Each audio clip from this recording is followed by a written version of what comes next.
nag-walk out sila dahil ayaw po nila na makaboto yung ilan naming mga kasama. Yun po, sa kanila mismo nanggaling yon. Objective ng walkout nila, sila ang maging majority. So ngayon naman po na walang quorum at walang session yesterday and today, may kasamang mga protesta yon. Protest against a puppet Senate na gusto nila. But it is also a parliamentary tool to ensure na tuloy ang Blue Ribbon hearing sa Thursday. Ulitin ko po ha, ginamit nila yung parliamentary tool na walk out para po hindi matuloy ang pag-change ng rules. So ngayon po ang majority, ginagamit din po ang rules sa tama, morally, legally, to ensure na hindi agawin ang mga committees para po matuloy ang hearing ng Blue Ribbon sa Thursday at ang iba't iba pang mga importanteng hearing sa bawat committee. What's my point? You want an independent Senate. Our Constitution provides for the separation of power. Bakit separate? Because they are interdependent, but they are independent.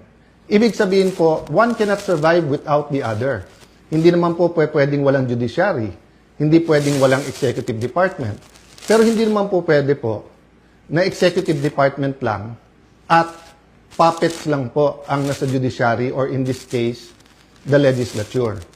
So nung nag-walk out po sila, ano sabi nila? Nautakan ang majority, na gamit ang rules ng minority.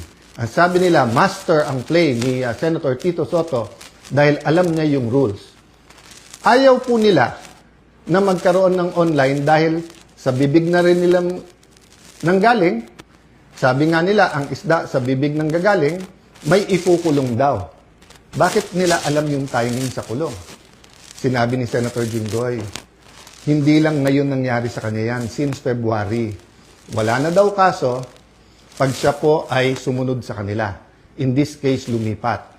So sabi ni Senator Jinggoy, sa susunod na kabanata na lang, sasabihin niya po or sa kanya niya sasabihin ko ano ebidensya niya kung sino-sino.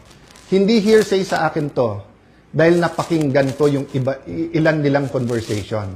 So alam ko for a fact na totoo na binabargain ang kanyang kaso, mabalik lang ang majority sa ngayon na 11 o minority. Kaya parati ko inuulit-ulit, huwag kayong magpa-11 sa 11. Eh sabi nila ngayon, paano na yan? 11-11 na. So, isi-simplify ko po ha. Ito po yung main message ko ngayon. Isi-simplify ko po ha.